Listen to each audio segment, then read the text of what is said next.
रवि प्रदोष व्रत कथा। यदि रविवार के दिन प्रदोष हो तो शिव जी के साथ सूर्य देव की पूजा करनी चाहिए और दिन भर निराहार रहकर सूर्य देव की पूजा करें। सूर्य को पूजन सूर्य को डूबने से पहले ही पूजा करें। प्रदोष व्रत में नमक तेल आदि नहीं खाना चाहिए। दिन भर निराहार रहकर शाम को पूजन करके ही गेहूं आटे दूध मिठाई गुड़ फल आदि खाना चाहिए। एक वर्ष में नियमित प्रदोष व्रत करने से मनुष्य को रोग तथा शोक तथा आदि सभी शत्रुओं का नाश हो जाता है और वह धन दान तक कीर्ति उसकी बढ़ जाती है। एक गुड़िया थी, रविवार के दिन हमेशा अपने घर को गाय के गोबर से लीपती और सायंकाल से पहले ही पूजा करती तथा पकवान तथा फलों का नैवेद्य लगाती और स्वयं भोजन करती थी। उससे शिवजी और सूर्यदेव के देव उस गुड़िया के ऊपर बहुत प्रसन्न हो गए। उसके पास किसी भी प्रकार की कमी ना रही। उसे संपन्नता को देखकर पड़ोसी वह उसके ऊपर खड़ी होकर ईर्ष्या करने लगे और उसके मन में सोचा कि इस गुड़िया के घर में गाय को गोबर से लिपती है, इस कारण से इसके घर में आदि धन की प्राप्ति हुई है। अगर मैं अपनी गाय को घर के भीतर ही बांधना शुरू कर दूंगी तो गुड़िया को अगले दिन गोबर नहीं मिलेगा और ये कहाँ से लिपेगी। उसने ऐसा ही किया और नियम भंग करने के कारण वह उसने गाय को घर के अंदर ही बांध दिया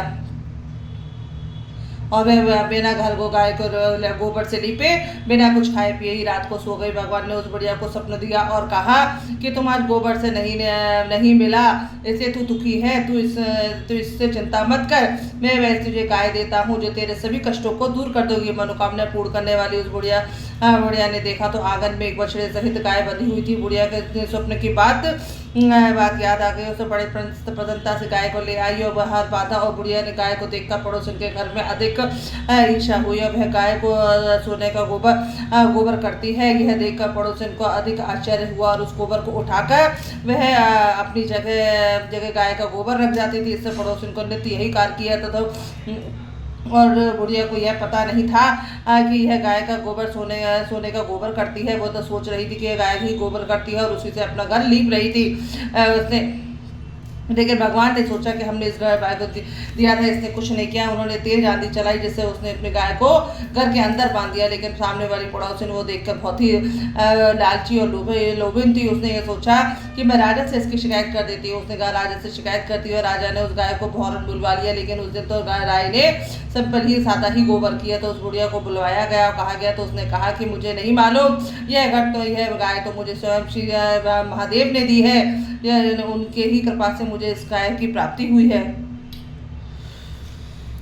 तब बुढ़िया ने कहा महाराज मैं तो रविवार को दिन घर के गोबर से लेती हूँ, भगवान की पूजा करती हूँ, उसके प्रभाव से ही मुझे ये सब प्राप्त हुआ है। सोने का गोबर करती है। पड़ोसी ने कहने पर मेरी गाय छीन है। यदि आप उससे सोने का गोबर नहीं करती तो आप मुझे मेरी गाय वापस लौटा दीजिए। उसने कहा। बुढ़िया की बात सुनकर राजा को गाय को वापस कर दी और उसने क्षमा याचना की और पड़ोसी को भी दंड दिया गया। संपूर्ण राज्य में घोषणा करा दी गई कि सभी लोग गाय के गोबर से ही अपने घर को लीपें और प्रदोष व्रत करें, जिससे सारे ही दोष पूरे हो जाते हैं। जय श्री महादेव भगवान की जय। बोलो श्री रवि प्रदोष भगवान की जय। बोलो श्री भगवान की जय। देखिए हमने इस प्रदोष का था उससे ही हमने अन्न का सेवन किया है।